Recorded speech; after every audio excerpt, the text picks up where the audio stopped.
Happy Saturday, beautiful people.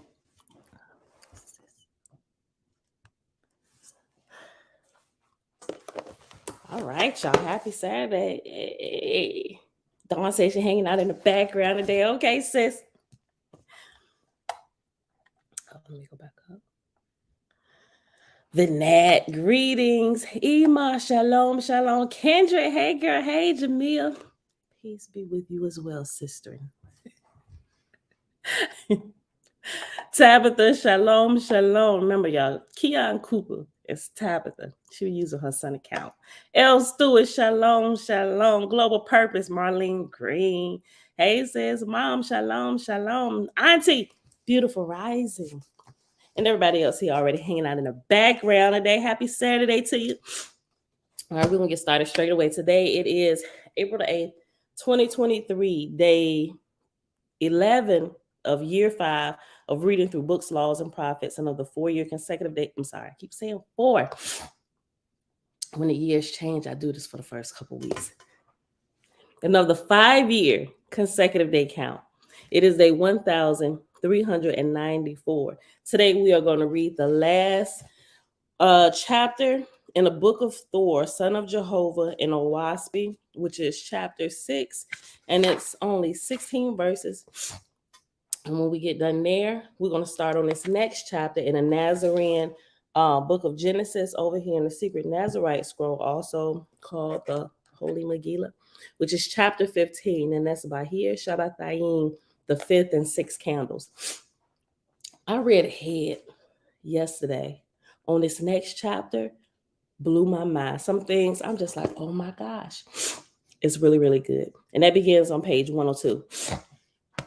Excuse me, y'all. Okay. Weather changing and stuff, and I need to up my juicing again. All right. With that being said, Father, we thank you for I should have had it prepared today, but I didn't. Let me see. I want to come off the top of my head. Oh, you know what? Thank you for an understanding of what teachers should be. Yeah. We'll find out a little bit more about that today. All right, beautiful people. Actually, teachers and pupils. All right, beautiful people. So let's get going. Owaspi, page 120. If you read in big blue, the Elois edition, page 120, chapter 6. Or if you're using the PDF version, it's the Roman numeral chapter 6, VI. Again, the earth and heaven prospered for another season of 200 years, and the next day there were delivered 5,000 million souls, and new gods and lords succeeded, and they also prospered, but not so well. The next harvest was 4,000 million souls. But again, false lords and false gods began to set up kingdoms of their own in heaven and in the cities of mortals. And lo and behold, everyone called himself either Thor or Apollo. So we still kind of see a lot of that here. Especially with some of the like Marvel movies, superhero stories, ancient stories that they tell about. Some of these names we're familiar with. We just think it's a bunch of folklore. These names were original names of real people, and over time they've just changed, right? Okay. Afia, shalom, sis. Dana, hey girl, hey Fritz, what's going on? Derek, shalom. Okay, but again, false lords and false gods began to set up kingdoms of their own in heaven and in the cities of mortals. And lo and behold, everyone called himself either Thor or Apollo. And the spirits who manifested in the temples and for the oracles all gave one of these names. And mortals who were obsessed believed themselves to be the reincarnation of Apollo or Thor, and the obsessing spirits so called themselves. Others, more intelligent, said, have not the prophets foretold there was to be a second coming of Apollo? And are not these spirits who appear through the Sargus the very person? So great became the superstition of the nations of the earth that fell into the I'm sorry, let me go back. Let me start that verse over. So great became the superstition of the nations of the earth that in the fall of the leaf they found proof of the second coming of Apollo or Thor. And a lot of this carries over to Christianity as well with the same stuff. Because, you know, in the Bible, JC in the Bible is a mixture of quite a few different characters. There was a real person, but the stories we get in the Bible is mixed with truth, some folklore, and some straight out right lies. But you never know if you never read other scrolls. So great became the superstition of the nations of the earth that in the fall of the leaf they found proof of the second coming of Apollo or Thor. Many of the spirits deserted the second resurrection in heaven and returned to the earth to wait for information concerning the coming event, as they supposed, though there was no event coming. And that's still true today. There's no event like what they teach you, like a rapture, a second coming of JC or whatever savior you believe in. It don't look like what they're telling you it is, right? It's new generations that's being born in, constantly trying to raise people up, right? So they can grow spiritually, not always sitting back waiting for somebody to come rescue them. That is not what we were created for. Jehovah said, all corporal worlds pass through the age of too much belief. As I gave a man judgment that he might examine and weigh a matter, so runneth he into unbelief. Then my angels go to him and show him wherein he believed too little, but lo, he goeth to the other extreme, believing all things and not using his judgment. And that's why we're here. We hope to wake people up. Think, people, think. Like on Last Dragon, think, Leroy. Think. Use your own personal judgment. Let me read that one more time, verse 4. Jehovah said, all corporal worlds pass through the age of too much belief. As I gave a man judgment that he might examine and weigh a matter, so runneth he into unbelief. Then my angels go to him and show him wherein he believed too little. But lo, he goeth to the other extreme, believing all things and not using his judgment. God said, why will not men and angels be patient and wait till a matter is proven meritorious before they pursue it to extremes?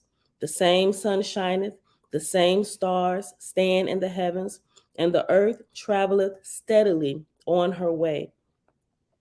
Yea, her winds blow, her summers and winter come as in the olden time. Yet man setteth up that a great wonder is near at hand, and no wonder cometh, and nothing new is near. Right? They're not paying attention to the cycle, the consistency of our Creator, how He's created things, and everything that we can see in front of our own faces.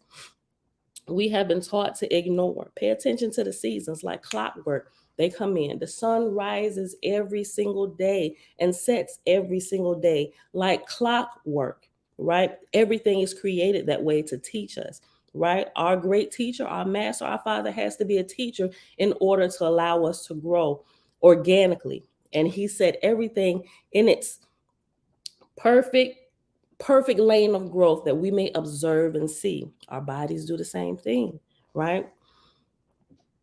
God said, why would not men and angels be patient and wait till a matter is proven meritorious before they pursue it to the extremes? The same sun shineth, the same stars stand in the heavens, and the earth traveleth steadily on her way. Yea, her winds blow, her summers and winters come, as in the olden time. Yet man setteth up that a great wonder is near at hand, and no wonder cometh, and nothing new is near. How shall I then stay them, O Jehovah? Their desires for Apollo call down millions of spirits from my places of resurrection. And in trials and hardships, they fall and become suitable prey for designing false gods and false lords. But there came no other salutation than the echo of God's own words. So God and his lords bewailed the darkness of earth and her heavens. But high up in the Ethereal heaven, there came the light of Jehovah, came the voice of Jehovah saying, hear your creator, O ye gods and goddesses. Behold the magnitude of my works. I labor not for the profit of this man or that man, nay, for this people nor that people, nor for the inhabitants of one star and one heaven, but for the glory of millions of stars and millions of heavens. Doth not corporal man bewail a shower of rain, and yet his neighbor rejoices thereat? One man prayeth for sunshine, and another for shade. Think not that I labor for each one separately, but for the perfection of the whole. Wherefore then shall the God of earth and his lords bewail the darkness that falleth on earth in this day? I have prepared places of darkness in the Ethereal firmament, and places of light, and my corporal worlds must travel through them, for so I created them. And these places of darkness and places of light are as changes of seasons for my harvest. Now doth the earth pass in deep darkness, for I fructify the races of men in new growth, corporally, for things that shall come after. As they absorb from the agi of my places in this age, so also do their souls become full of superstition and darkness. Thus went the earth into great darkness during the last 600 years of the cycle of Thor, and there was no harvest from her for the Ethereal heavens. But the spirits deserted atmosphere in millions and millions, and went down to the earth to dwell with mortals and to find places on the corporal earth where to live. And save to the Ehings, the light of Jehovah was shut out from men. Thus, ambition for improvement was at an end. They became as drones and vagabonds, and when they died, their spirits continued to lie about in the places of their mortal life. And many of these spirits persuaded mortals to suicide, and they killed themselves by thousands and tens of thousands. Nor was there courage more among men to endure anything under the sun. They wanted to be with the spirits of the dead, to talk with them, to see them, and to be rid of earthly trials. Neither had the spirits that congregated on earth any knowledge of the higher heavens, nor could they impart knowledge as to where they dwelt or how they employed their time. For in fact, they did nothing useful to heaven or earth, nor even to themselves. Thus ended the cycle of Thor, and it was 3,200 years. And that is the end of this book. So this is actually going to go into a little bit more detail as we get to like the book of divinity and the book of judgment, some of the things that it mentioned here. All right, so tomorrow we go back to the beginning of the book of Thor and we read the earthly account. So remember, when it's split, you always read the top portion of the book first, then you come back to the beginning and you start on the book under it, then you can move to the next section. That's how this is set up. It gives you the heavenly account at top, read that first, then the earthly account, read that at the bottom. In our religious books, we got some of this stuff on the earthly account, but they completely cut out the heavenly account, what was made available at different dispensations and times that was passed down. All right, y'all. Let's hop over here to the Nazarite scroll, the secret Nazarite scroll. Thank you. Yes, the banner goes on now. Sometimes I started early, but thank you for the reminder. Nazarene is saying shalom, shalom. Audrey, hey girl, hey. All right, y'all. So we are in chapter 15. So the last couple days, it was going into detail about the 12 tribes of Israel. We got a whole different outlook on these 12 tribes, right? Definitely different from what we get in the Bible, right? Because the Bible teaches us that there's this sacred group of people, the Israelites, Israel, Hebrews. There's a few different people claiming this nationality, so to speak, right? They got DNA tests, all this. I was all up in it. Look at some of the early videos. I was a part of it, right?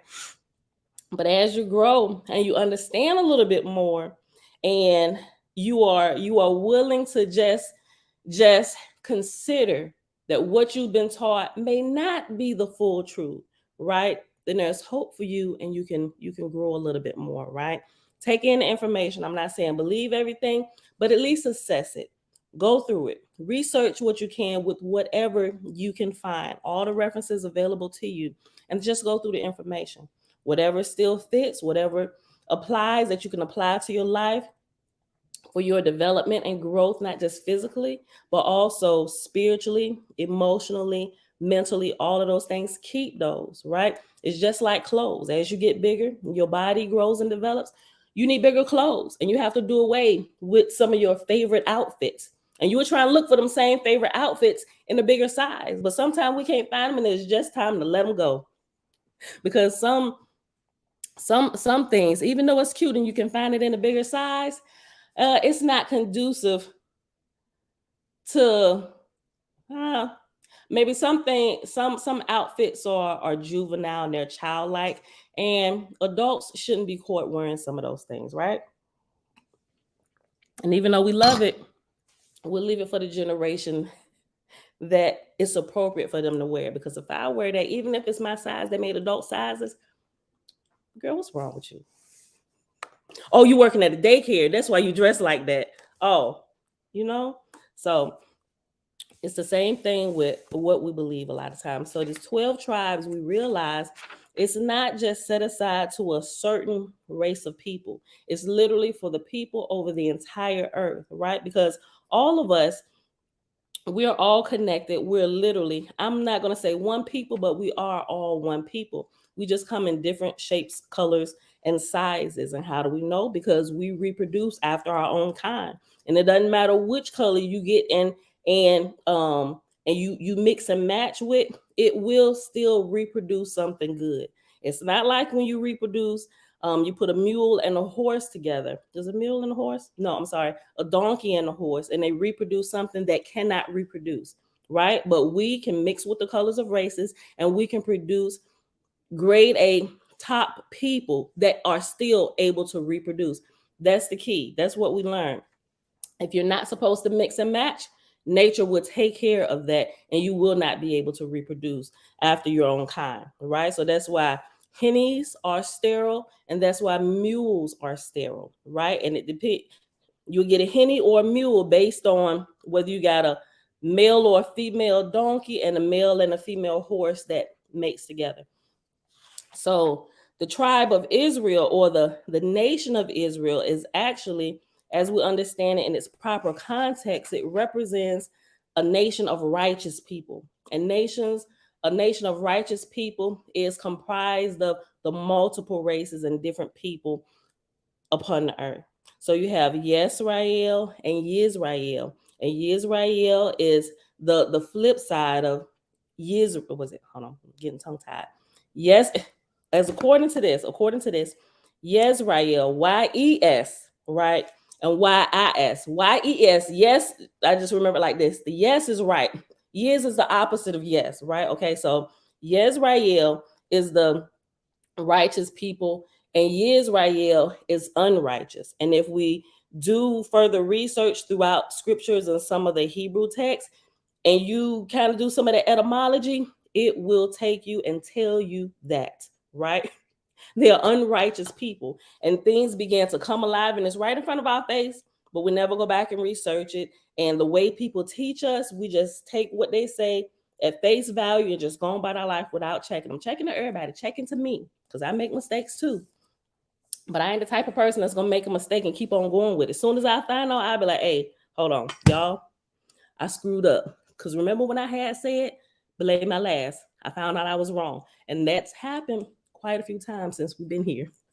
If you've been hanging around long enough, right? And we keep growing according to our highest light. If I find out that I said something wrong, I will correct it. All right, so that's kind of a background of the 12 tribes. So we went through those different tribes. And now I'll name them again real quick. You had the tribe of priests and priestess, and also these tribes are composed of men and women. They can hold leadership positions, men and women, not just the men over the women. There's an equal balance in the Creator's kingdom in Yisrael, according to those people who live in righteousness. The Father does not discriminate. He said they are equally worthy, men and women. And we'll see through here, and even some of the more balanced books like a WASPy, you'll see there's an even balance, women ruling, men ruling, and everybody respects that fact. So the first tribe was the tribe of priests and priestess, which are also Nazarites, right? So it's the Nazarite tribe. And then you have the tribe of healers, which you have your holistic people, herbalists, master herbalists, all of them, they understand foods that heal and destroy the body.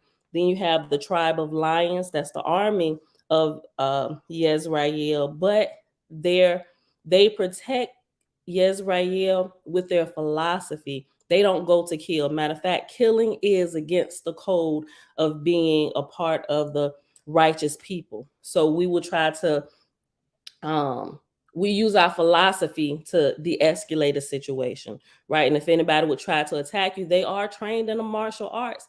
They will deflect and try and push you off, but they will not attack you, but they will defend and try and de-escalate it. But sometimes they may have to strike you right to the throat to stop you, right? But they're not going to come after you like what the Bible teaches us that Israel did, right? Israel was the terror of the earth. They took people's stuff, and we believed it was right because of who was teaching us, right? They believe themselves to be righteous, but there's always a remnant within the people to teach them y'all are going off, and those were the prophets. And we can see that all through the Bible, all through the Old Testament. It was the prophets always telling Israel, you guys are not living according to the true laws of the Creator. Stop doing this. And they would not listen to the prophets, right? They killed them, they strung them up, they burned them, everything. But they were true Yezrael, the prophets were, right? They were constantly trying to turn hard-headed Israel back to righteous ways of living. No, but they wanted to fill their bellies with the flesh and blood and all that stuff. Okay, so the third tribe was a tribe of song and words. Then you have the fourth tribe, which was the tribe of gatherers of materials. And then you have the tribe of farmers, then a tribe of artists and crafters. And then you have the next tribe, which is tribe of skilled tradesmen. Then you have the tribe of service workers. Then you had the tribe of merchants. And then you had the tribe of shepherds. And the last tribe was the tribe of other acceptable work. And within that particular tribe, the last tribe was all the other ones that would be formed when needs would be developed. But all of the tribes work together in unison for the overall development of all the people of the earth, which is why they're scattered everywhere, right? Okay, so all the trades and stuff, even that we see today. All right, so that was a long overview. Let's get started. Chapter 15, page 102. It's entitled Bahir Shabbatayim, the fifth and sixth candles. Receive now the fifth candle of the Bahir Shabbatayim. The fifth candle illuminates Nazarene Torah, which is Nazarene law. This is going to get good. Now, so after Nazarene law, for all my Torah lovers, I'm a Torah lover, right? I preach Torah. But listen, now I understand a little bit more. All right, so listen. So after Nazarene law is reference number 1. And the reference number 1 at the bottom says, the Hebrew word Torah literally means law. In mainstream Judaism, the word often refers to the first 5 books of Moses, wherein the basis for Jewish law is found. Nazarenes mostly use the term in its literal sense, referring to Nazarene law rather than a particular section of the Nazarene Bible. Verse 3, behold the 2 types of Nazarene law, the mitzvot and the mishpatim.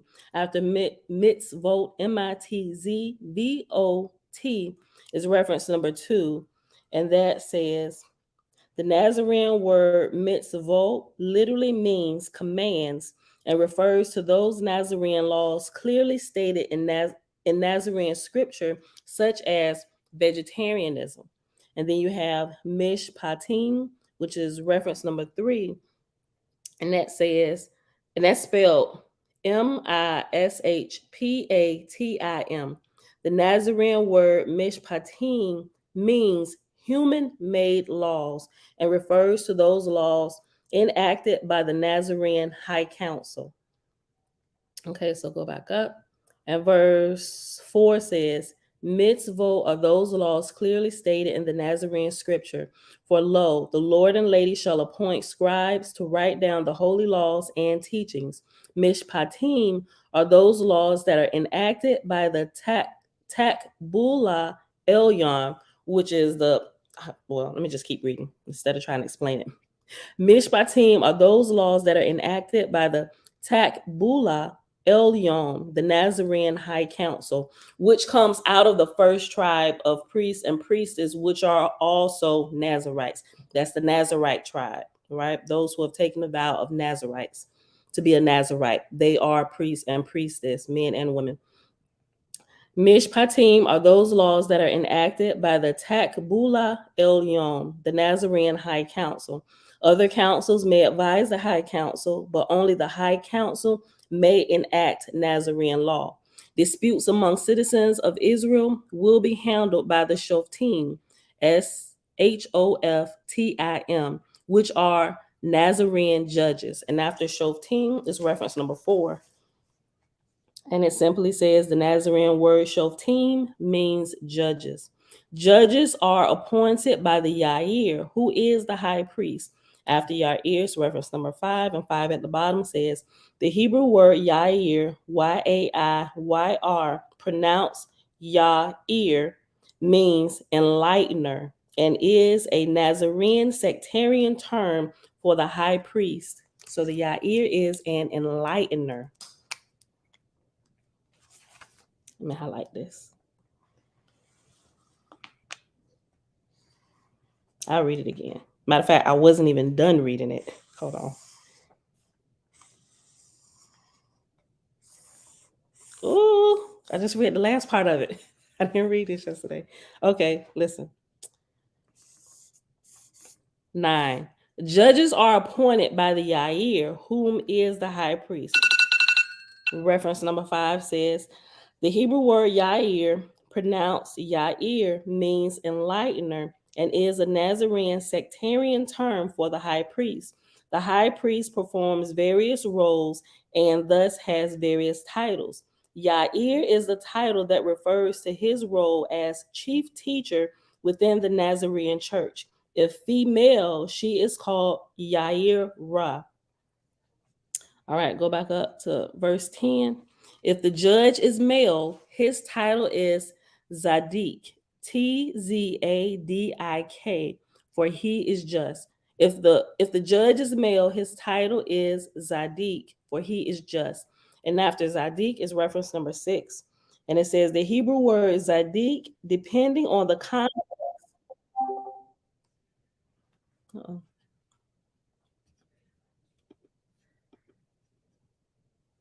You right, Dawn. That's who Day is. That's his title. He's a Yair, right? He's a chief teacher. He's a chief teacher.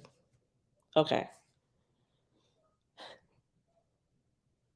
The Hebrew word Zadik, depending on the context, can either mean righteous or just. In the context at hand, it means just as related to justice.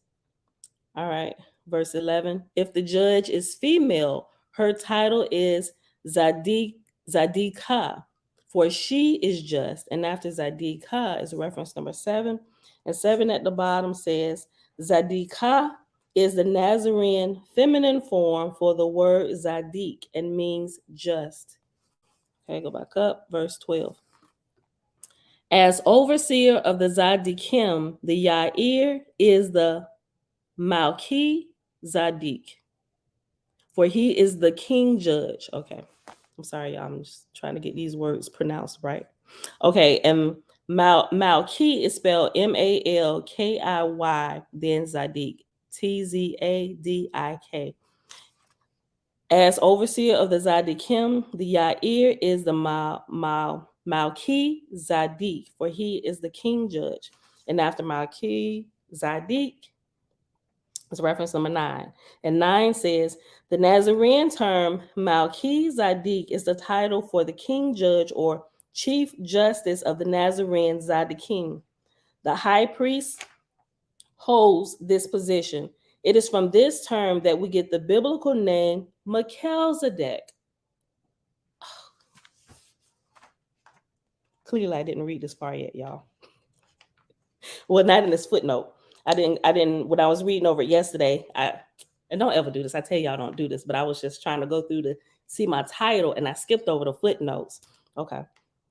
Never skip over the footnotes. It brings a lot of clarity. Let me just read it again. The Nazarene term Melchizedek is the title for the king judge or chief justice of the Nazarene Zadokim. The high priest holds this position. It is from this term that we get the biblical name Melchizedek, which is an English corruption of the two Hebrew words Malki, king, and Zadik, just justice. Very good.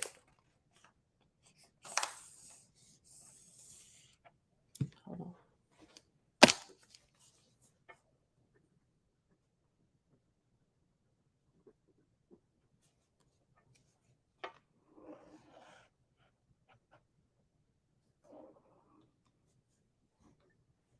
Okay. Okay. Go back up. Let me just go back to verse 9. Oh, no. Let me go back to 8. Disputes among the citizens of Yisrael will be handled by the Shoftim, which are the Nazarene judges. Judges are appointed by the Yair, whom is the high priest. If the judge is male, his title is Zadik, for he is just. If the judge is female, her title is Zadikah, for she is just.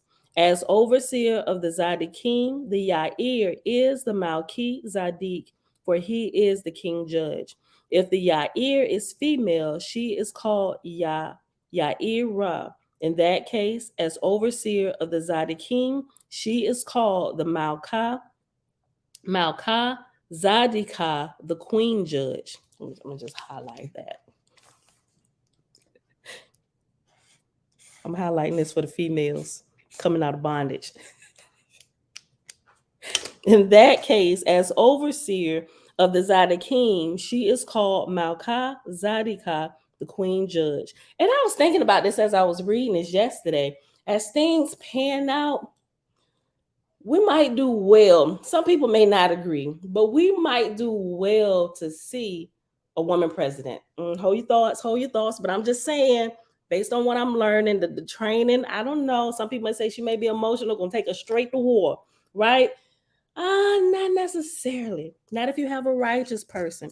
A righteous person will avoid war at all costs. We'll try to pan things out, make sure everything is good for all people involved, right? I'm just saying. I'm thinking about it. I would like to see it. Not just anybody though, and not just anybody based on the color of their skin either, because we don't need nobody in there that's gonna drive us further in the ground. Like somebody really we can look into, we can see their past life, how they've grown over the years. Me and my husband was talking about this yesterday. Like, what have you done before you decide to come run for president? Right? We need to see some good stuff, and not just that you've done things for certain groups of people. We need to see that you've been fair. We need to see a good track record, right? But for those people that sometimes run for president, well, it's been proven. Not all people, because Trump got in, he wasn't in any other government position. He came straight from the business realm. But most of the time, those that began to run for president have spent a lot of time in Congress. So don't forget about the elections where you have to nominate and vote for congressmen, Senate, and House of Representatives, right? Because it's going to be these people, I say 98% of the time, that's going to choose to run for president, right? So when everybody they hype up the presidential race, everybody kind of forgets about Congress. The president is just a spokesperson for what the Congress does. We really need to be focused on the Congress, right? I'm just saying. Okay.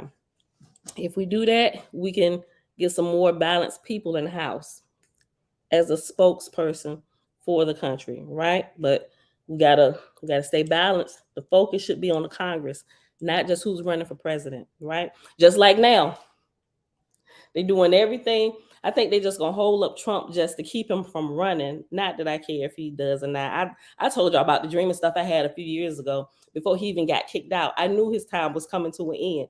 And as it began to happen, I was completely wowed at what I heard and saw in my dream and how it played out literally exactly like that. I'm like, this is amazing. And some of those things I didn't even catch on to. It was y'all that reminded me of the different parts of the dream that I had told y'all about. It blew me away.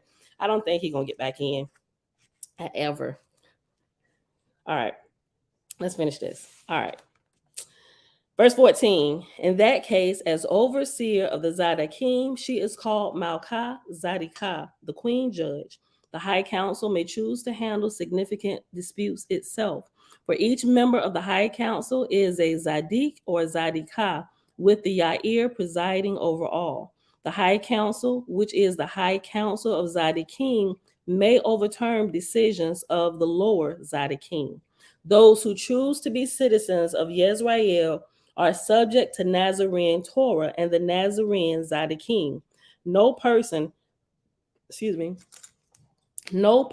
shall be forced to become a member of Yisrael. Remember, Yisrael is a nation of righteous people. Ain't nobody gonna force you to do what's right. You can be a vagabond all your life if you choose to. Creator has given us free will. When do they change laws that's already on the books? When do they change laws that's already on books? Perpetuates the same oppressive laws already on the books. Yeah, it's a lot of pieces to that. A lot of stuff doesn't get. Let me tell you, we can blame the government, but we the people are really to blame. If we want to be honest about it, seriously, right?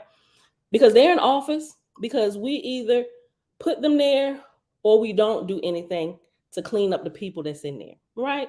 Now, some people, you got the arguments, well, our votes really don't matter anyway. Okay, whatever, right? But still, it's an avenue to be able to exercise your right if you have it, just to see. I mean, it may or may not, right? It may not mean a hill of beans. They may not work at all. It could be a hidden council that puts people in office. It could be, right?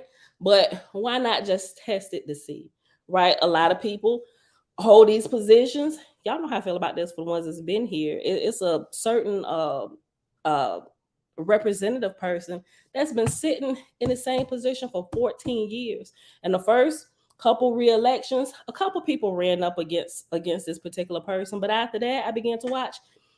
He was reelected simply because nobody else chose to run for the seat. I'm like, this is ridiculous. It got me hot. And I'm like, I'm going to run for one of these positions, but I can't right now because my main focus is my family. They got to get a little bit older. We're working on the business and stuff.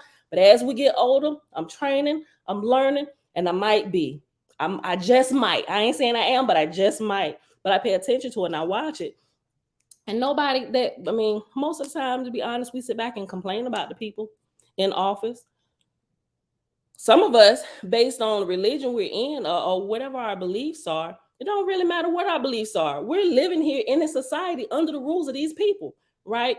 We live here, and even if we choose not to engage with them, our lives are still affected by the rules that they set. So why not become a part of it to help at least change some of it, right? If we're living here in this country, and this goes for any place, those that choose to be all spiritual, I don't take part in the whole government here because I'm in the government of the Creator. Okay.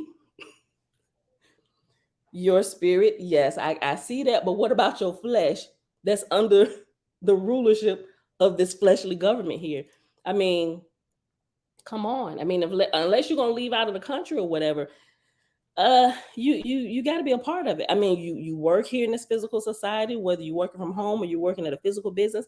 It's like some of that stuff, I can see the logic in it, but sometimes it just doesn't make any kind of sense because you're still living under the rulership of the rules and stuff that are made for this place, whether your state, the whole country, whatever. So why not become a part of it? Become a righteous part of it, right? If everybody does their part, it'll begin to change. It will.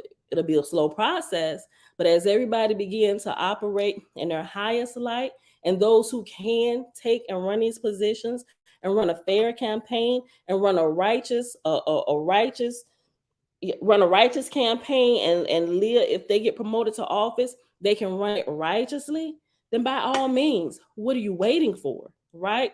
People are crying out because the righteous are afraid to get up in here and be whatever, made fun of, or be, no, you can't get in here. I'm like, come on, people, nothing's going to change until we do. Like, seriously, that's what Creator is teaching us. He's left all of this in our control, and we just want to push it off on somebody else and tell Jesus, we waiting for you. Whenever you're ready to come rapture us up out of here, we ready. You know, if you ain't a Christian no more, you waiting for Hamashiach to come get you. Do the same thing. I'm like, you see how they still down here acting? Trying to wake them up. Look, so, but if we get more involved, we can see things change. And start it right in your own household, right? Even if you never run, you never know. Your children may. Your children's children may. A few generations, you know, and then we'll see the world flip from upside down to right side up, right? We may or may not see it here, but we can see little inklings of it. So, true, but you have to use wisdom. I agree with that. First time the laws apply to all, you have the right to hold them spiritually accountable for their oppressive actions and atrocities, regardless of faith.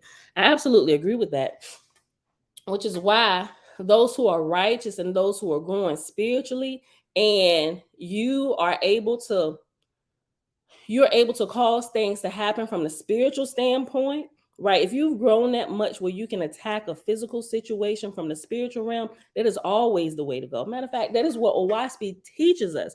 While we steady fighting against flesh and blood, and you get a couple scriptures in the New Testament about that. It's not really that. I mean, we are fighting against flesh and blood, but a lot of stuff happens in the heavenly realms first. And if we're ignorant of that, we ain't really got no chance of survival down here, right? So we have to look at it from a higher light and attack it, use strategy from a higher light to change it down here.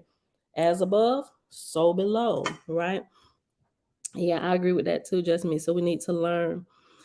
So we need to learn how to discern Yisrael and Yisrael and the difference between heathens and set the right one to rule over us. I agree. Yep.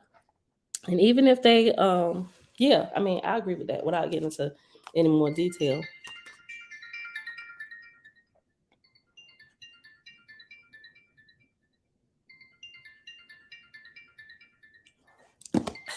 Hold on, because some day in the morning, sometime I think it's an emergency. Hey, girl. Hey. That was a mistake. Oh, okay. All right. Because I'm about to say. All right. Love you. Love you too. Bye. Okay. And she was FaceTiming me, so.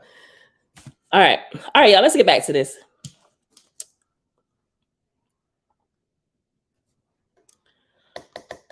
Verse 19. No, 18. Those who choose to be citizens of Yisrael are subject to Nazarene Torah and the Nazarene Zadokim. No person shall be forced to become a member of Yisrael. Any person may end their membership in Yisrael. Those who give up their membership in Yisrael give up all rights and privileges of that membership, including residence in a kibbutz. Hold on. I know how to pronounce that. Kibbutz. Yeah, kibbutz. I call it a kibbutz. Is that right? Kibbutz. Yeah, kibbutz. They say kibbutz. Okay. In the community, you gotta leave the community. That's pretty much what it's saying. Those who give up their membership in Yisrael give up all rights and privileges of that membership, including residence in a kibbutz.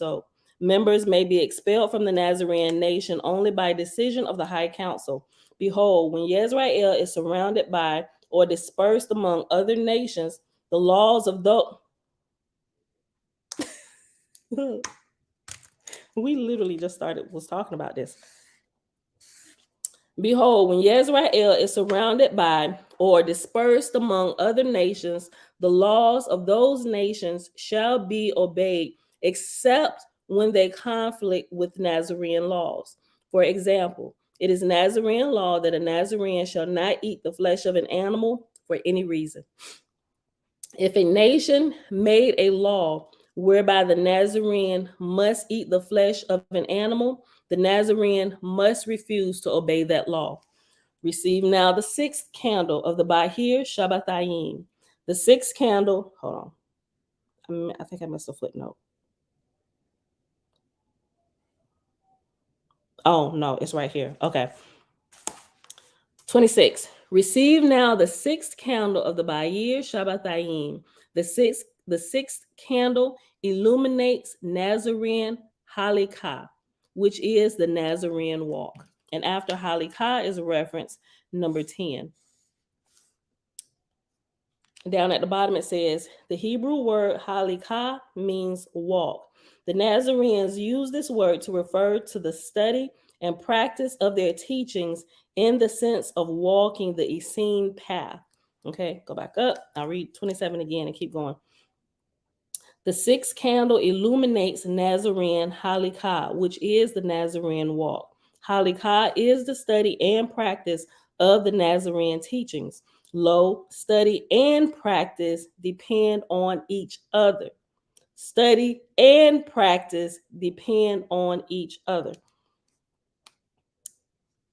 Without study, one knows not what to practice and will stumble blindly through life. And without practice, study is worthless. Right? A lot of people that just sit and study, read all the time, but you don't actually learn how to apply this stuff to your life. You might as well just get on up, close it up, go burn whatever it is you're reading.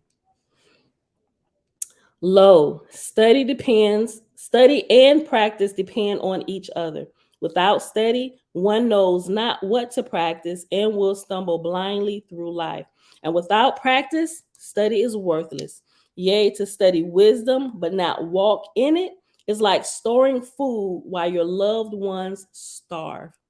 I like that. With a different highlighter and make sure it stands out.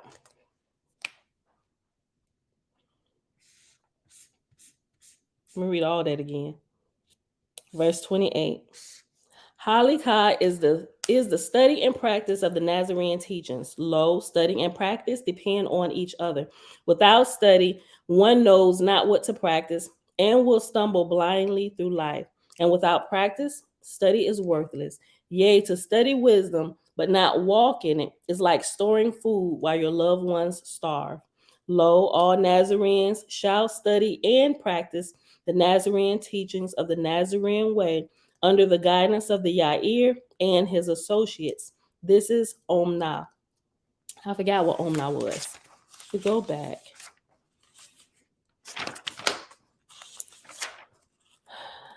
Omna. Instruction. It's on page 75. Omna, the Hebrew word Omna means tutelage or instruction in Nazarene wisdom in which there is a teacher-student relationship. Okay. Hold on. Let me write that page up here. What did I say? 75?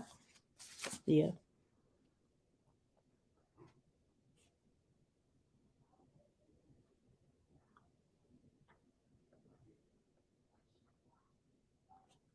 Instruction. Okay. Thank you, Nazarene Essene. All right. Lo, all Nazarenes shall study and practice the Nazarene teachings of the Essene way under the guidance of the Yair and his associates. This is Omna, which is instruction.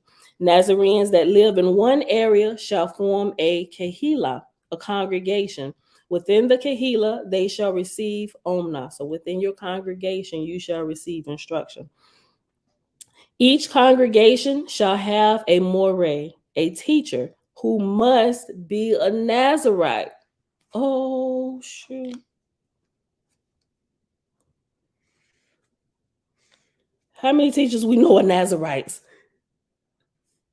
Like, I did not know this until, right before we started and I was scrolling through to find the title. I saw this for the very first time, right? But I did not know that before today, according to Nazarene law, that teachers must be Nazarites. But it would make sense, right? Because they're consecrating themselves from certain things to be used for a higher purpose, right? So it makes sense. Within the Kehillah, they shall receive Omna. Each congregation shall have a Moreh, a teacher who must be a Nazarite. The Moreh may have assistants. The Moreh and assistants shall be appointed by the Yair. The Yair will also appoint Mibakarim, Mebakkurim,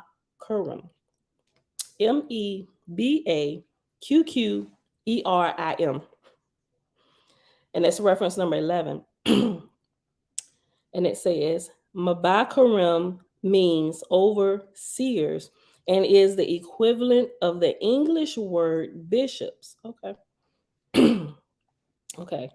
The Yair will also appoint Mebakarim, which are overseers of teachers and regions. Behold, every Nazarene is a Talmid, a student. Talmid is spelled Talmid. Every Nazarene is a Talmid, a student. The Yair is the enlightener, a student who completes the highest level of formal instruction with the Yair shall be called Maskil, Maskiil.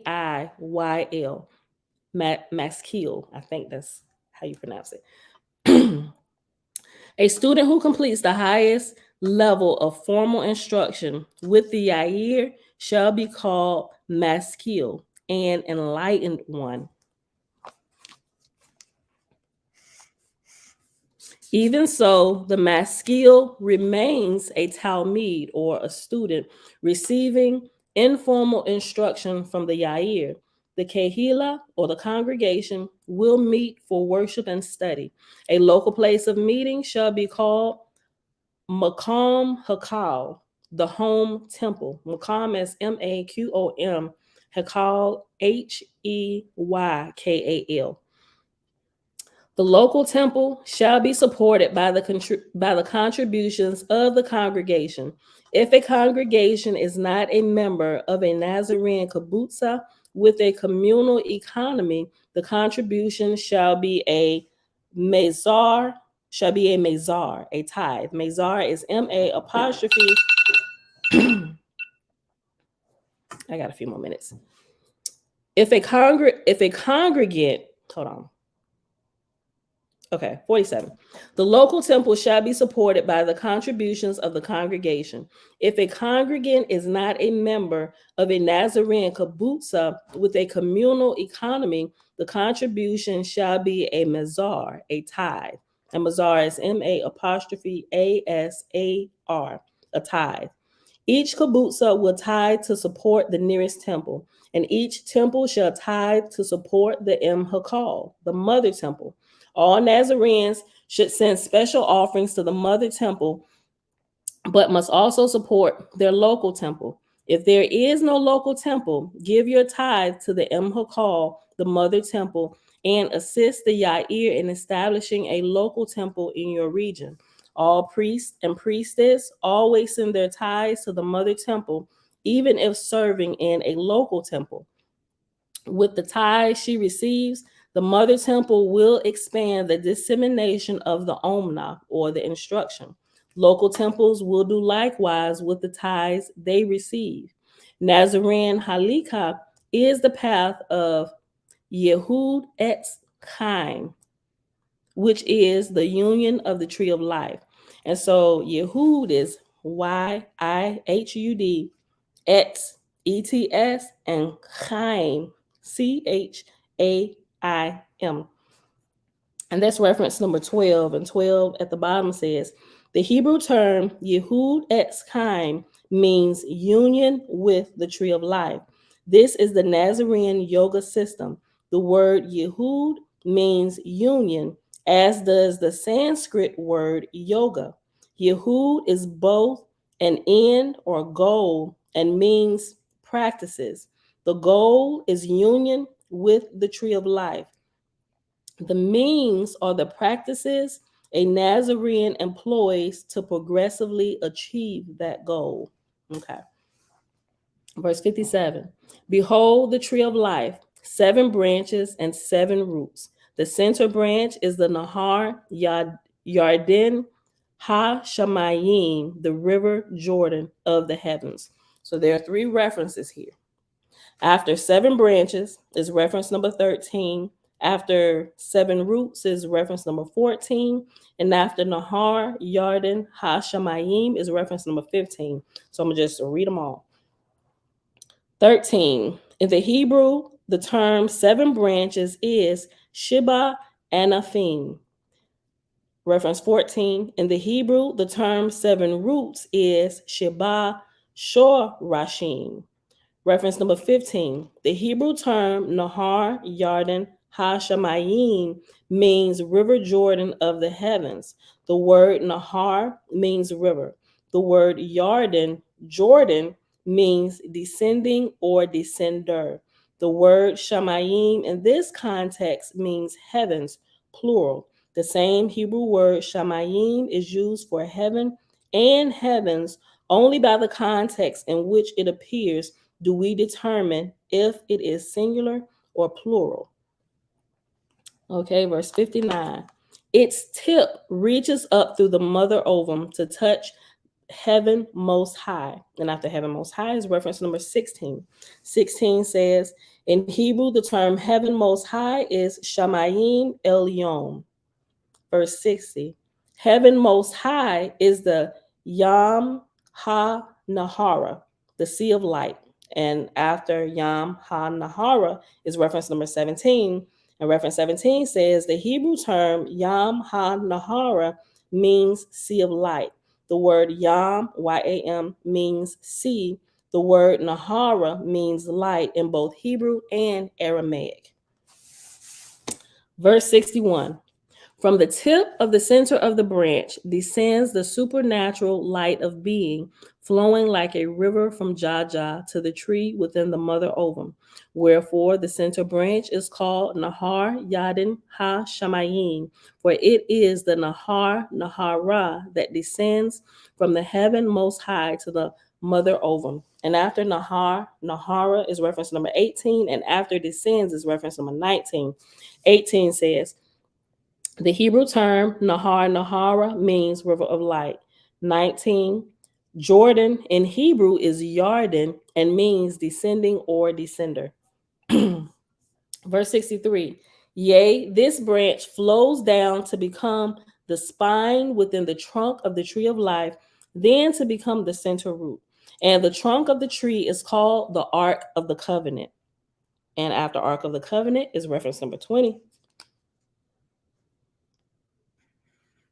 And 20 says, the Hebrew word Aron or Aron, Aron, Aron,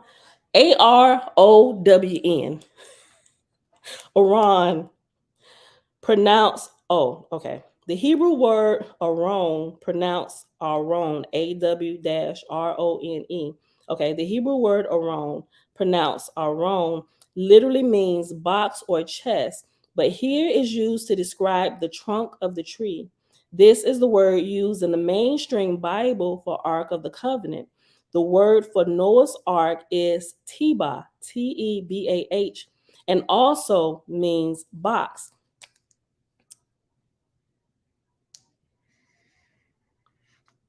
The reason that the trunk of the tree of life is called the Ark of the Covenant is explained in a subsequent paragraph. Okay.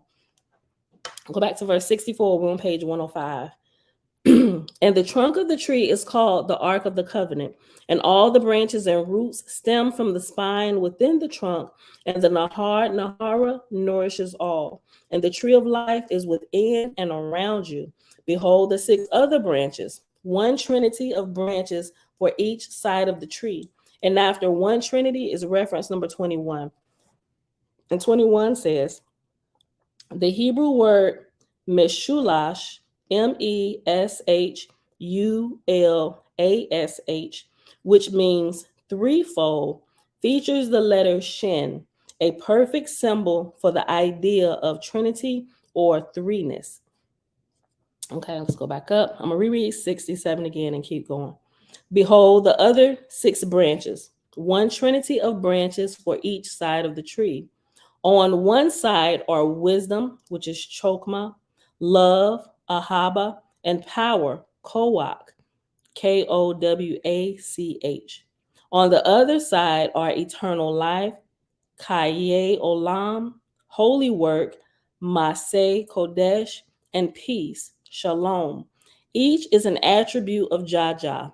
Each is within you and around you.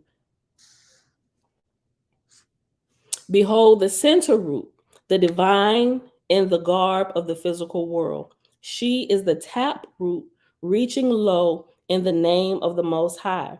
Behold the other 6 roots, one trinity of roots for each side of the tree.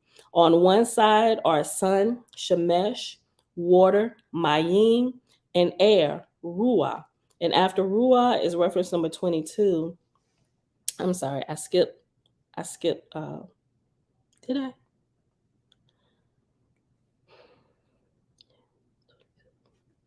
No, I read it. Okay. Okay. After Ruah is reference number 22. And 22 says the Hebrew word Ruah literally means wind or breath, and is also used in the Hebrew Bible for air, whirlwind, and spirit. In the context at hand, it is air in general, which includes but is not limited to wind and breath. Okay, go back up. I read 75 again. On one side are sun, Shemesh, water, Mayim, and air, Ruah. On the other side are soil, which is Adama, life, Cain, or Adam and Eve, right? We learned that in a previous chapter that Adam is Adama, which is soil, right? Our what we come from, what we're made of, our father and mother, right? Of the earth, Adam and Eve, or soil and life, the breath of life from the Creator. It's amazing. Like there's a whole different revelation that we get about Adam and Eve, right? And how we've been taught we've been taught the truth in stories, but they never really revealed the truth as we got older. We just kind of clung on to the fairy tales and the nursery rhymes and stuff. And nursery rhymes are given to teach you a higher principle in life. They never taught us the higher principle. They just left us with the nursery rhymes and Bible stories. That's what we're doing today. We uncovering the children's fables. Listen, let me go back. Verse 74. Behold the other 6 roots, one trinity of roots for each side of the tree. On one side are sun, Shemesh, water, Mayim, and air, Ruah. On the other side are soil, Adama, life, Chaim, and joy, Simcha. And after Simcha is reference number 23, and 23 says, if you wonder why joy is a root rather than a branch, after all, the roots typically represent natural forces, and joy seems to have more in common with the spiritual emotional forces represented by the branches. Consider the Nazarene used here. Consider the Nazarene used here of the word Simcha. Oh, the Nazarene use. Okay. Consider the Nazarene use here of the word Simcha. For the Nazarenes, Simcha means 2 things. First, it is the type of joy that we experience when playing appropriately within the mother ovum.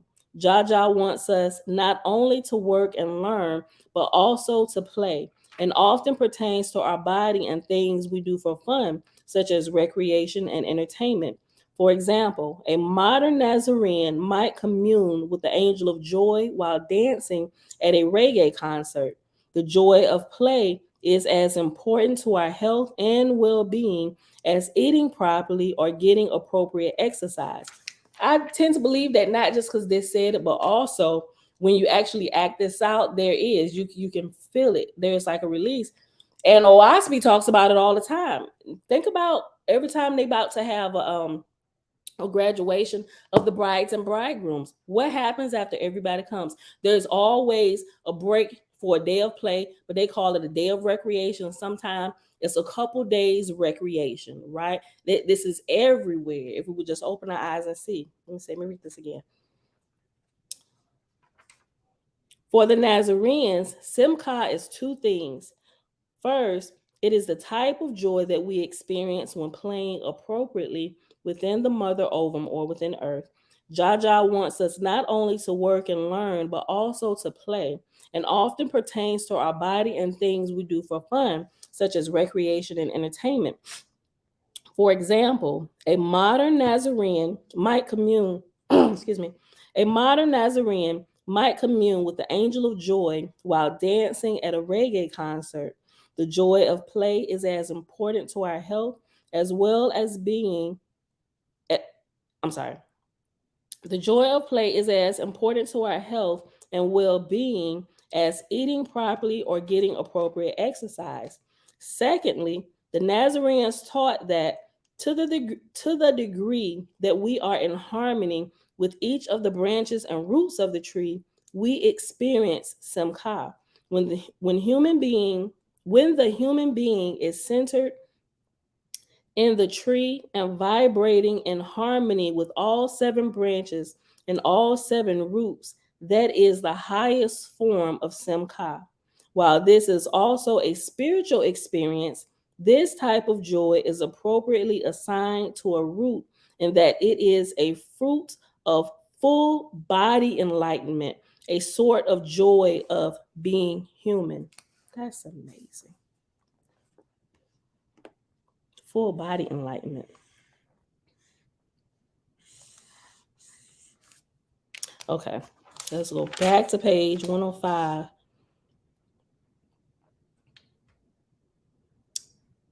Okay, I'll start back at I probably got like 10 more minutes. Verse 74. Behold the other six roots, one trinity of roots for each side of the tree. On one side are sun, shemesh, water, mayim, and air, ruah. On the other side are soil, adama, life, chaim, and joy, simcha. And upon each branch and root are dabarim ha yehud, which are words of union. And after dabarim ha yehud is reference number 24. And 24 says the Hebrew term dabarim ha yehud means words of union. For those readers familiar with the books by Edmund Bordeaux says Keeley, y'all know what that is? Y'all know what that is. We literally just got done reading it. It's the Essenes Gospel of Peace. For those readers familiar with the books by Edmund Bordeaux says Keeley, the Dabarim Yah Ha Yehud words of union correlate with the communions. That was towards the end. That was a couple of the last chapters we read when we were reading Essenes Gospel of Peace.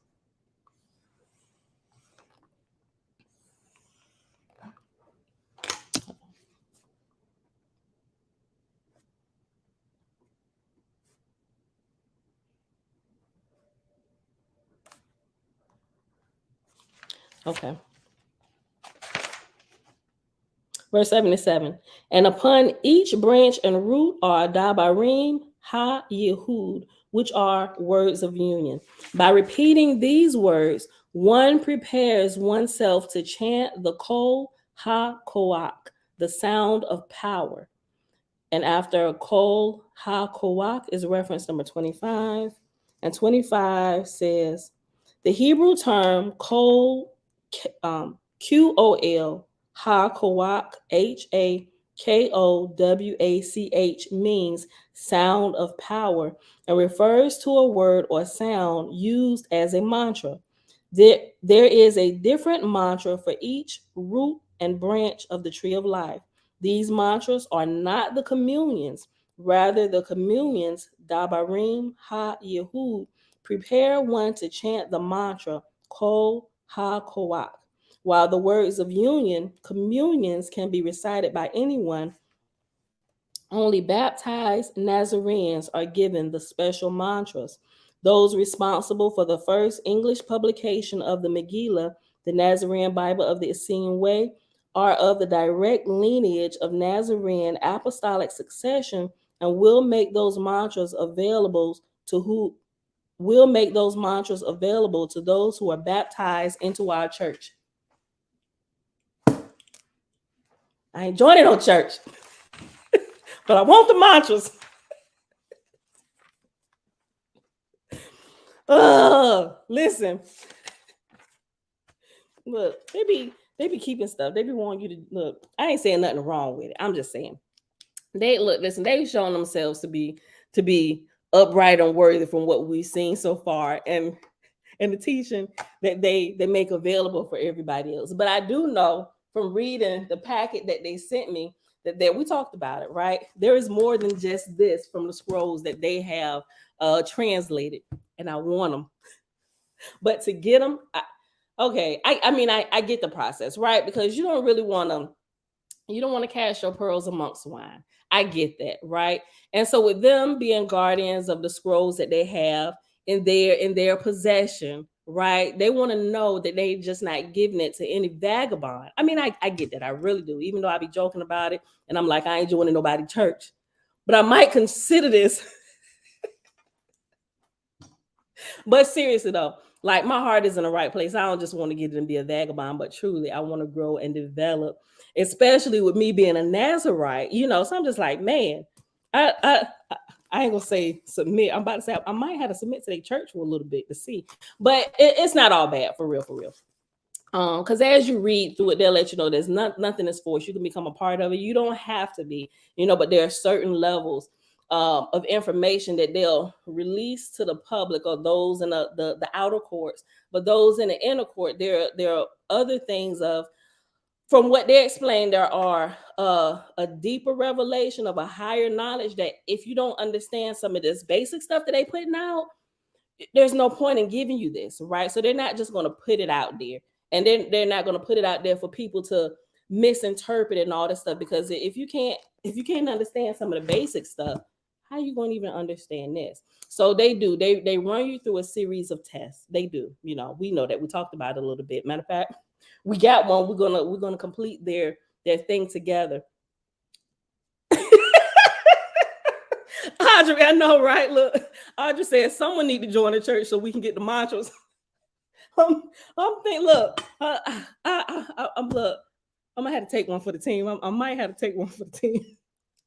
But you know, I don't think it'd be a bad thing, like really, because I kind of follow them, everything that they put out for a while, even when they took down their website and everything, and them telling what they're doing, and I read the stuff that they say, and I'm like, okay, I'm just all right, this sounds good. Like I'm interested. You know how you want something even more because it's secret and they ain't putting it out for everybody. I'm like, bro, what do you have in there? Like, how do I get in? Teach me. Like, what's the secret code? What's the secret handshake? You know what it is? Have you been in there? What you got? Like you doing everything to try and get in. Look, and I'm quite certain now that a couple people there that's actually a part of it watch me. I'm almost certain of it now, right? I'm almost certain of it because a couple of them have YouTube channels, right? And I've responded to a couple people, and they may have clicked on my picture and followed my YouTube channel and seen something in the title and start scrolling through. Look, that's just order. It is to say it is. It's order. You know, I be joking around and stuff. Pam, can you explain what it means to be a Nazarene? Prince, what's going on? What's going on, brother? The secret handshake is punching the air. I know, Don. That's what I be doing, but it ain't working yet. I'm a candidate. Okay. To me, to be a Nazarite, okay, so I took the Nazarite vow a few years ago, right? But I took it solely based on my understanding that I had of biblical texts. And even then, it still, I was like, it just drew me in. It was something about it. Every time I read over, I'm like, man.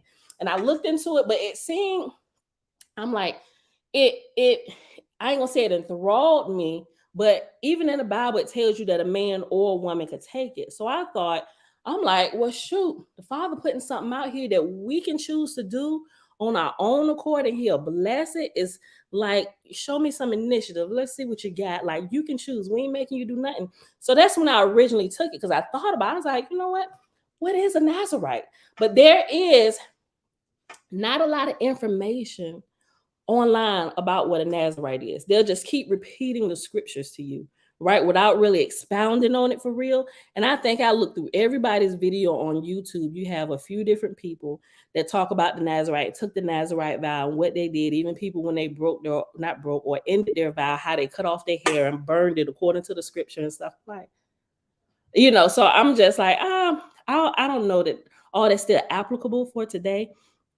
But to be a Nazarite, just simply put, means to set yourself apart, consecrate yourself to the Father for a certain period of time of your choosing. You can choose to do it for a few years. Some people do it for a few months. I don't see how you could just do it for a few months, because there, as I've grown in it and as I lived my life, I'm of the mindset that there is no way anybody can take a Nazarite vow and it be less than a year, right? Even a year. This is just my thinking and me actually being in it. I would think even a year is too low, you know. But if you're just starting out, I mean, you can take it as many times as you want. So maybe it's 6 months or a year just to kind of see, can I really do this? Can I really keep to my word? Because you should start when you should. It depends. If you trust yourself to keep your own word, then by means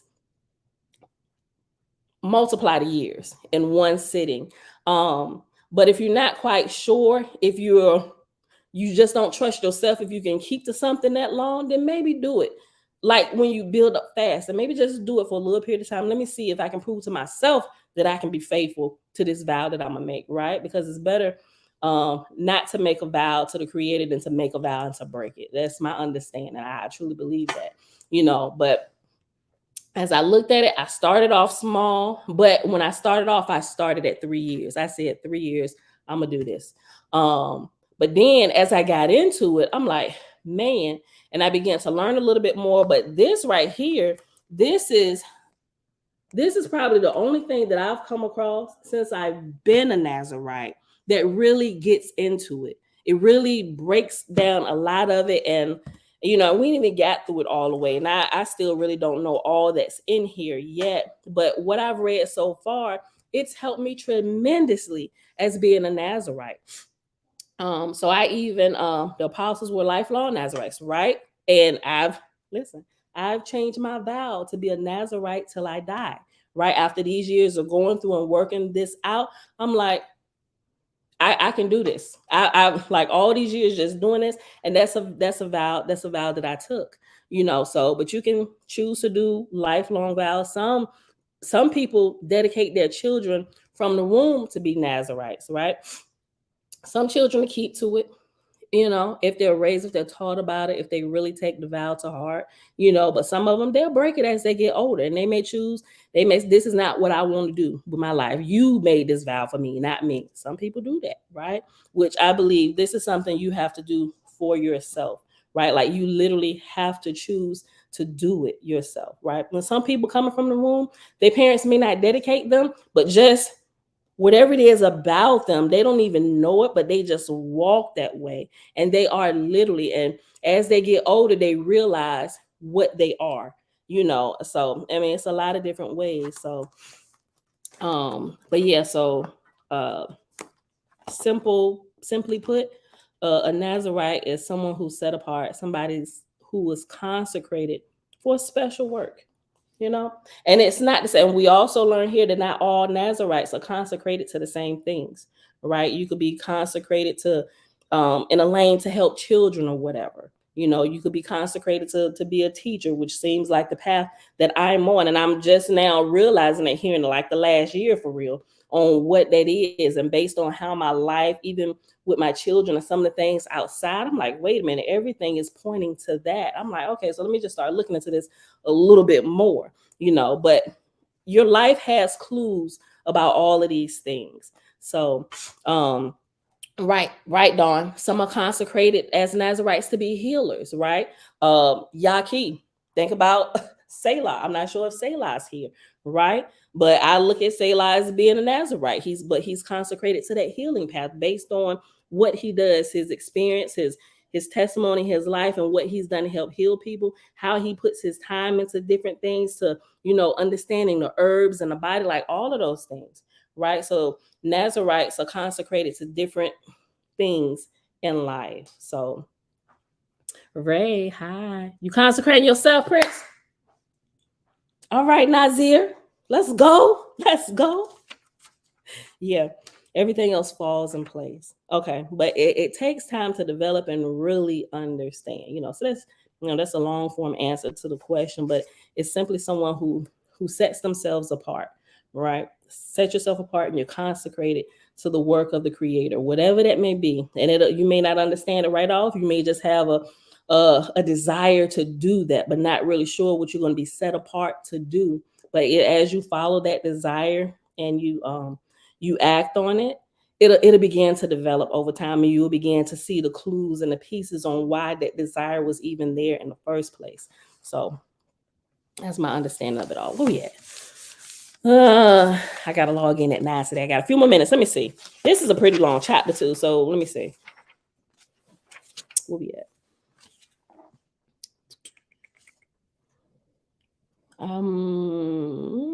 What verse? 83. 83. Let me go to. We're talking about the sound of power. It's like the angel of power. And let me go to, let's see, 100.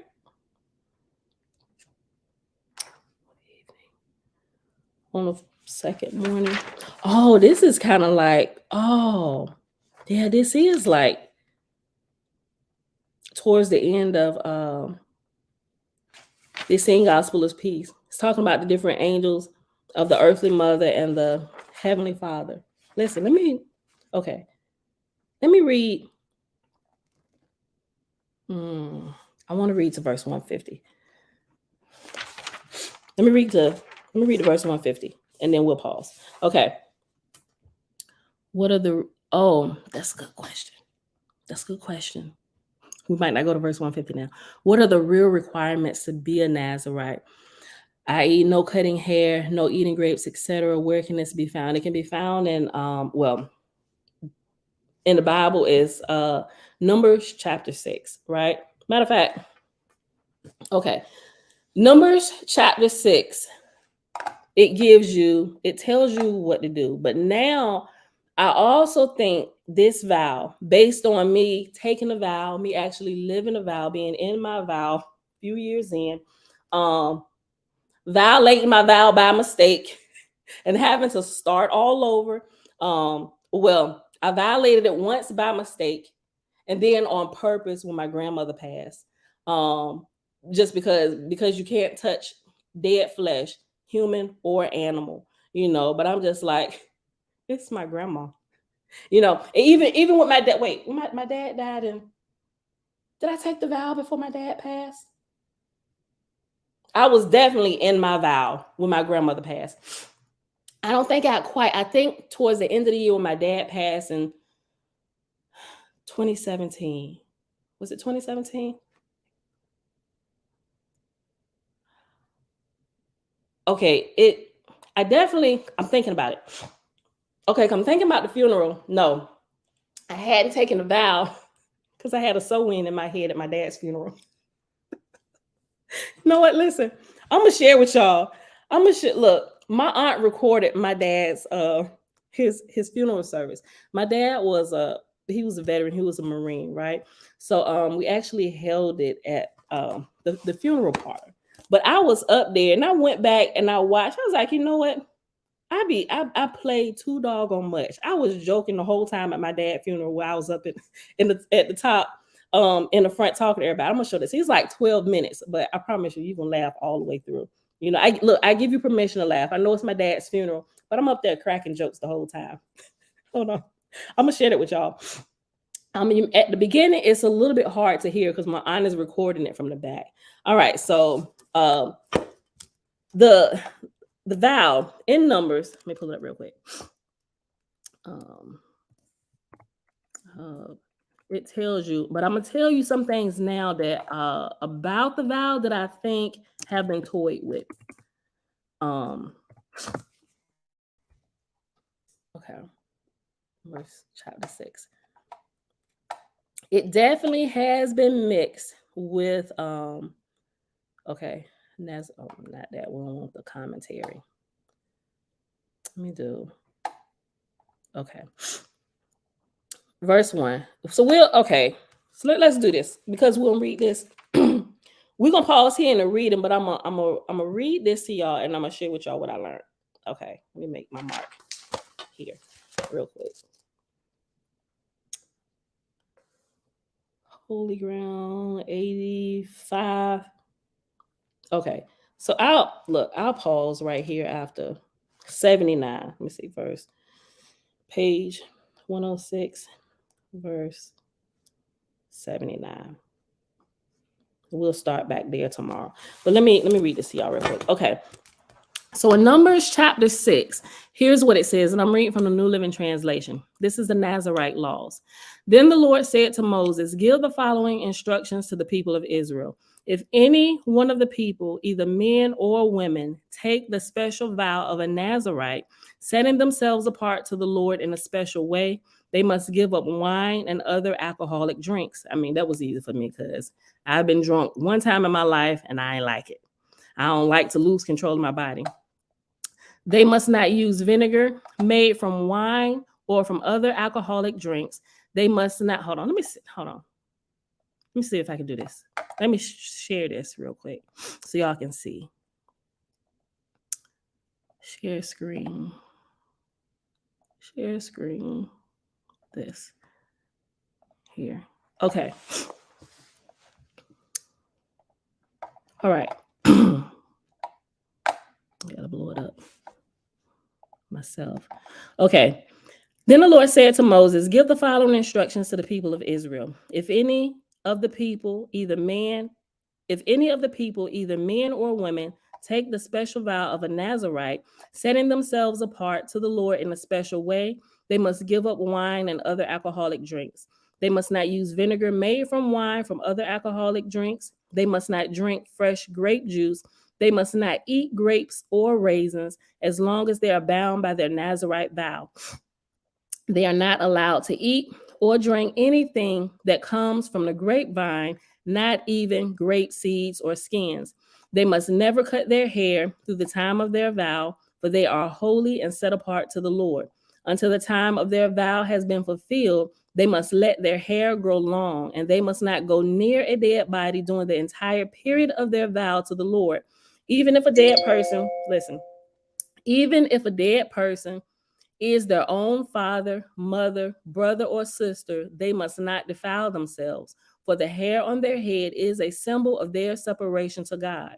This requirement applies as long as they are set apart to the Lord. If someone falls dead beside them, the hair they have dedicated will be defiled. They must wait for 7 days and then shave their heads. Then they will be cleansed from their defilement. The first time I literally did do that. Like, that wasn't a big thing for me because I wore short haircuts all my life. And one time I even cut it down to a Caesar, big earrings and everything. I thought I was cute. I'm like, shave my hair, boom. Okay, I could do that. I'm cute anyway. Listen. And then they will be cleansed from their defilement. On the 8th day, they must bring 2 turtle doves or 2 young pigeons to the priest at the entrance of the tabernacle. The priest will offer one of the birds for a sin offering and the other for a burnt offering. In this way, he will purify them from the guilt they incurred through the contact with the dead body. I'm like, where am I going to get 2 pigeons from? Turtle doves? I'm like, I don't know if I'm restarting this the right way, but I don't even know a priest to give these turtle doves to, right? Like, seriously, I'm going through all of this stuff. And this is shortly before, as I start really looking into the blood sacrifices when they started bothering me. This was shortly before then. And so I was like, well, I'm just going to have to adjust it. Lord, you know my heart. I can't get no turtle doves. I'm not going to the hood to chase down no pigeons, and ain't no priest around. Look. If someone falls dead beside them, the hair they have dedicated will be defiled. They must wait for 7 days and then shave their heads. Then they will be cleansed from their defilement. On the 8th day, they must bring 2 turtle doves or 2 young pigeons to the priest at the entrance of the tabernacle. The priest will offer one of the birds for a sin offering and the other for a burnt offering. In this way, he will purify them from the guilt they have incurred through the contact with the dead body. Then they must reaffirm their commitment and let their hair begin to grow again. The days of their vow that were completed before their defilement no longer count. They must rededicate themselves to the Lord as a Nazarite for the full term of their vow, and each must bring a 1-year-old male lamb for a guilt offering. This is the ritual law for Nazarites. At the conclusion of their time of separation as Nazarites, they must each go to the entrance of the tabernacle and offer their sacrifices to the Lord: a 1-year-old male lamb without defect for a burnt offering, a 1-year-old female lamb without defect for a sin offering, a ram without defect for peace offering. Hold on.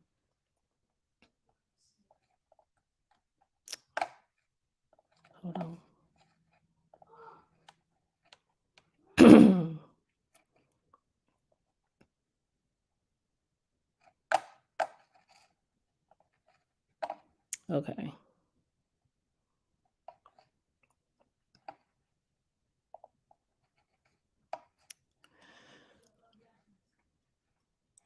A basket of bread made without yeast, cakes of choice flour mixed with olive oil, and wafers spread with olive oil, along with their prescribed grain offerings and liquid offerings. The priest will present these offerings before the Lord. First, the sin offering and the burnt offering, then the ram for a peace offering, along with the basket of bread made without yeast. The priest must also present the prescribed grain offering and a liquid offering to the Lord.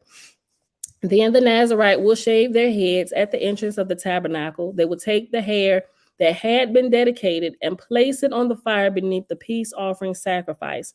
After the Nazarite's head has been shaved, the priest will take for each of them the boiled shoulder of the ram, and he will take from the basket a cake and a wafer made without yeast, and he will put them into the Nazarite's hands. Then the priest will lift them up as a special offering before the Lord. These are holy portions for the priest, along with the breast of the special offering and the thigh of the sacred offering that are lifted up before the Lord. After this ceremony, the Nazarites may again drink wine.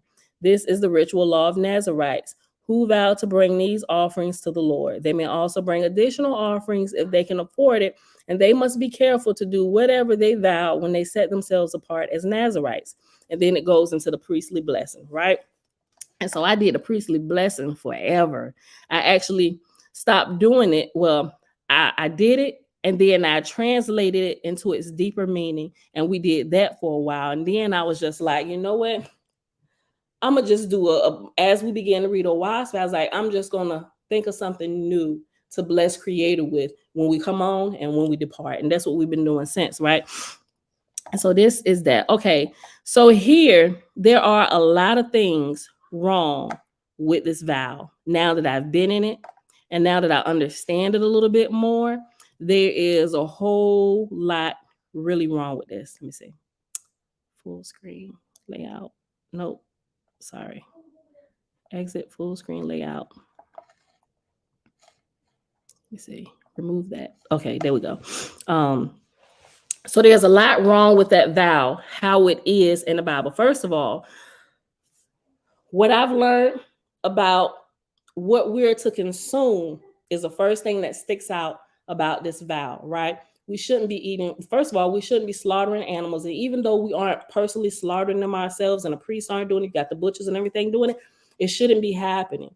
It's like they're mixing the holy with the unholy, and they're defiling the Nazarite all the way through. And then they're telling the Nazarite, I get you don't, and here's something I understand about some of the earlier church fathers and some of Jewish people that translated the scriptures, especially when it comes to the laws for Israel and the Torah, and as they further, you have the 10 commandments, and then you have the 630 commandments that they gave to them after they said the 10 commandments was too hard, right? So they began to break it down. But what they began to do, they began to break it down in a way where and some things like that they weren't quite sure of, they just kind of stayed away from it all the way, right? Okay, so here's this is the best way I can explain this right now. Okay, so say, okay, you have a day of preparation, right? So there's no cooking your food on the Sabbath, right? So the day of preparation, they got so anal with it, literally, They literally got anal with it because they think that even going to wipe your butt after you use the bathroom is work, and it's not, right? But so they wouldn't be working, they pre-ripped the toilet paper. I kid you not. Go look it up. They pre-ripped the toilet paper for the Sabbath day so you wouldn't have to engage yourself in work to rip it off and then to go wipe your butt. I'm just like, you know what, this is a little bit overkill, and they don't really understand the laws that they're translating. This is some of the things I began to understand as I'm walking out my vow of the Nazarite and looking into other things, right? And so I began to notice that there are holy things that are mixed with unholy things, right? There's truth that's mixed in this vow, and there's error that's mixed in this vow. Nazarites, according to what we learn, we don't harm, right? So, and we're not washing our hands in flesh and blood like they're taking the shoulder of the ram. The priest is taking it and pouring the blood over your hands, like they're defiling you all the way through and through your vow, right? So, as I began to go through, I had my Bible where I was marking out all the animal sacrifices. Every place where you can literally take your Bible, get a black Sharpie, well, it's probably too dark, but or a different color highlight or something, or just take your pen, and every place where it talks about an animal sacrifice, including the feast days that you will find in Leviticus chapter 23, cross out everything that has to do with eating animals, with sacrificing animals, with giving animals as atonement for your sins. Cross all of that out. All of those are lies, and Israel should not be doing those things, right? That I know that just kind of, I know we're right in the middle of Passover. And some of y'all done already consumed the lamb. But I'm telling you, when you go through and you really start doing this, you're going to see that you've inherited lies from your forefathers. All of us have, right? And this is one of the things that I began to see as I didn't begin really to see. I mean, I already knew the church was on shenanigans, right? But things like this, I really didn't begin to see until I took the vow of a Nazarite. And I'm like, but I still wasn't putting the pieces together on why I was beginning now to see all of this stuff in a different light, like I was seeing it. But it could have everything to do with the vow, and it could just be my study and going and looking on. But I think it has more to do now that I know that I'm on the path that my Nazarite vow is taking me on. I completely understand why now that these things begin to come out to me, because we got to straighten the roads back out. All the ancient paths have to be straightened out. The roads have been made crooked. Lies is debris, everything on the roads, and we have to clear the roadways. 9 to 9:30. I'm late. I know. I want to finish this question. I'm about to log out here in a second. I know my professor. Listen, so the roadways have to be cleared for everybody that's really trying to return to the ancient paths of the Creator, you know. So with that being said, beautiful people, let me go ahead, because everybody's sending me, girl, get out of here. To me, I just saw your message come through. All right, y'all, and I lost my train of thought anyway, so let's go. I do. I'm trying to explain this to y'all, and I'm late to my class. I'm supposed to be on time too, so forgive me. All right, y'all. We'll pick this back up tomorrow. And I just kind of started off, do a quick recap of this, and I'll just a little bit more of the Nazarite vow we'll talk about tomorrow before we finish this. All right, y'all. So with that being said, thank y'all for hanging out. It is Saturday, April the 8th, 2023, day 11 of year 5 of reading through books, laws, and prophets. Another 4-year consecutive day count. It is day 1394. We finished reading the book of Thor and Owaspi, pages 120 to 121, and then we read in here the secret Nazarite scroll, also called the Holy Megillah, the Nazarene Bible of the Essene Way. We started in chapter 15 in the Nazarene book of Genesis, and we read pages 102 to 106, and we stopped at verse 49. So we're gonna go back a few verses, kind of finish up what I was saying about the Nazarite and the vow and all that good stuff, and then we'll move on. With that being said, beautiful people, Father, we thank you for understanding of what a Nazarite is and all those who can take the vow. All right, beautiful people, I love y'all. Yes, may the Most High Creator of all creation be pleased with the what? I'll say be pleased with us. And may he guide and protect us always. All right, beautiful people. I love y'all. Enjoy y'all day. And I'll see y'all back here tomorrow morning. We ain't got no time limit tomorrow. So I'll see y'all back here tomorrow morning, 7:30 a.m. Eastern Standard Time. Peace. But I see through you!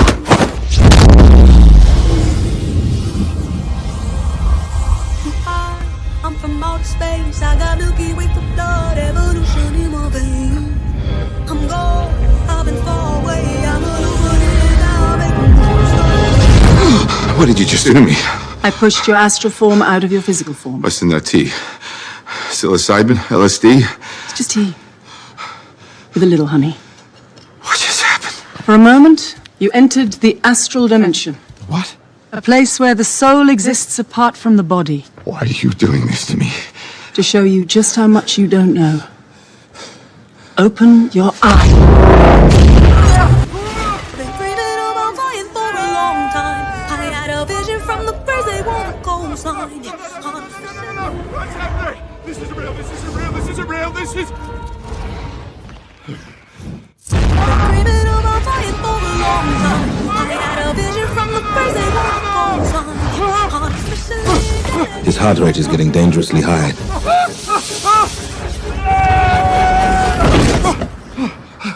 He looks all right to me.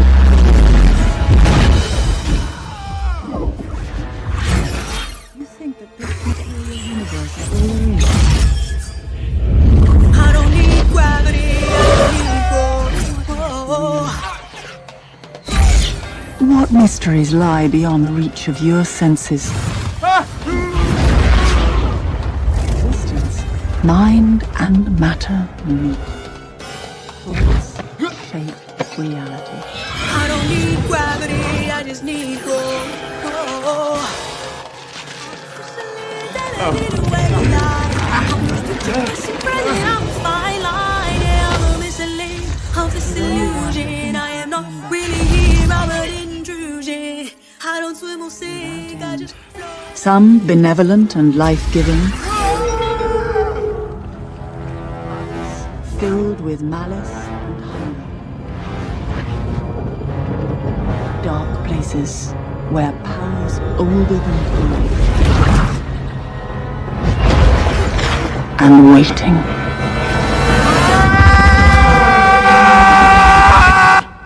I don't swim or sink, I just float. Who are you in this vast multiverse? I don't need gravity, I just need growth.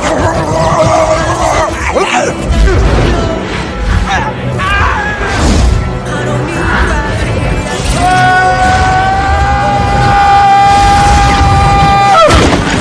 gravity, I just need growth. Have you seen that before in a gift shop? I don't need gravity, I just need growth. Teach me. No.